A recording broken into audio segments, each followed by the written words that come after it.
Okay guys, I should have made a video about this topic before because what I'm going to discuss happens so often and it's so dangerous and it leads to many lost battles on this map that it's important to discuss it, and it's very simple. How do you avoid getting overmatched in this area if you're in a medium or a light tank? The first thing, you don't know how many people are going to come down here and try to do a flanking maneuver. Sometimes you'll come all by yourself and you'll have to run away. Sometimes you'll have enough people to win the local fight. And as you're descending the hill in your medium or your light tank, you have to be constantly calculating, can we win the encounter? And if it looks like you can't win the encounter, you cannot go here. I have seen a zillion, it's just amazing the number of people that get wiped out here because they can't escape. They're trapped. If they cross, try to escape, they might be hit from here. They might, like I said earlier, have suffered from an overmatch of people that are coming the other way and outnumbered them. So you can watch what I do to avoid that. And I always go, I only play light tanks. I always platoon with Artie. I am platooned with Soviet there in his SU-14, and KZB is in a UDES. Now he can shoot. It would probably be crazy for him to, in the early stage of the fight, to come downstairs, but he can shoot across to people here that are possibly shooting at me down here, or people shooting at me down here. So it's perfectly legitimate for him to stay upstairs and help out that way.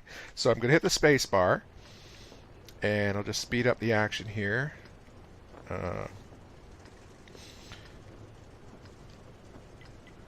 Okay, and we'll count the vehicles. I should point out that we've got a wild card here is the gun on the T-49, right? It potentially can do upwards of 1,000 damage, and he can swing the battle with a single shot.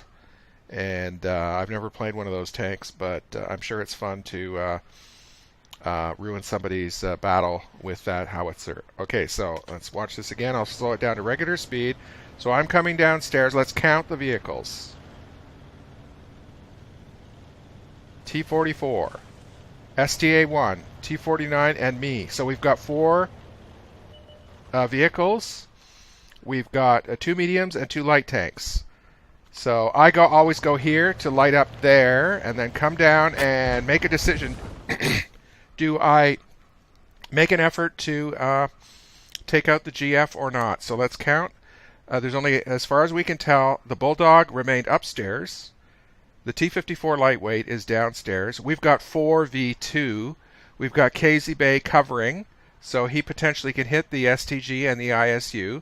So in my opinion, the outlook is favorable, and in such a circumstance, you do not hesitate. You instantly make that decision and try to end it as quickly as possible. So I'm going to go immediately to get the the GF there in the corner. And let's just turn the volume up here. So let's see, I get 1 hit and another hit, and I'm trying to get this over with as quickly as possible. I was already hit by the STG, and let's just remember, I was saying we got a wild card going on here. So the T-54 lightweight could not come over.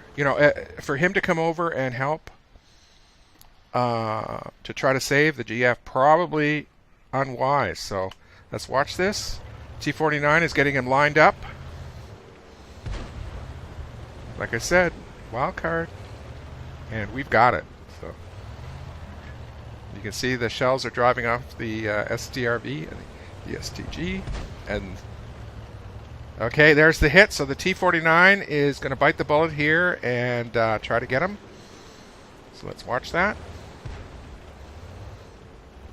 Boom, 817 damage. So now I want to pile on the pressure. The second thing about this situation is you do not give the enemy an opportunity to recover, and I'm willing to take another hit to accomplish that. So let's watch this. T-49 is reloading, And there's a gap here where you can be seen by people up there, but I'm just going to go in. And Casey Bay just took out the bulldog, who didn't help downstairs, which he might have been able to do. And it's possible that that shot by the STRV was aimed at the STA. I don't know. And the final thing I want to show you here. Okay, they know I'm here. That's important, but I want to show you something. I keep saying in my videos that this tank I'm driving has the best camo performance of any vehicle I've ever driven in the game. So I'll show you what I mean. Okay. Oh, I just got it. There we are. I am 324 meters away from the STG, and he can take me out now because look at.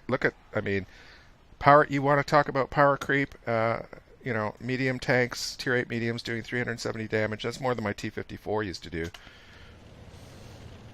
And he didn't see me, right? So my location is unknown, and I'll just you know, that route where you turn the corner here and then drive away.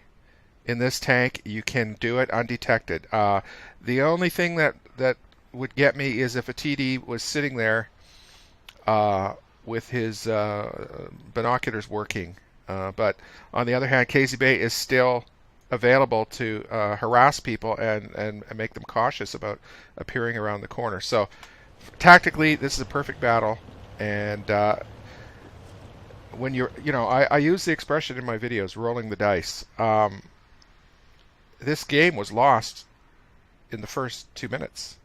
And the medium tanks and the light tanks had the responsibility to behave effectively here and sensibly and intelligently. And one team, even though we don't have a commander, I'm not in platoon with any of those guys, it worked for us and it didn't work for them. And the GF next time, you know, you make a loop like this before determining that you can cross over to here and then do the climb and try to get it at how many arties in this game?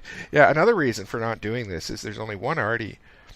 And the flanking maneuver is less likely to be successful because there's 14 vehicles available. If there were 3 arties, there's only 12 vehicles available. The front is thinner, and the flanking maneuver can potentially be more successful. But with only one arty, you know, it doesn't make as much sense. Anyways, let's just see this. And I always love climbing here. And unfortunately, I didn't get any hits here. But another reason this game is over is if by some miracle, you know, there was a super carry here, and then they started to return, you know, I'd be on the cap as early as possible and be yelling at the rest of the team to, you know, get the game over and done with before there was any possibility for the enemy to recover. So it was a bad deployment on multiple counts for the enemy team, and they paid the consequences, and I hope you enjoyed the video.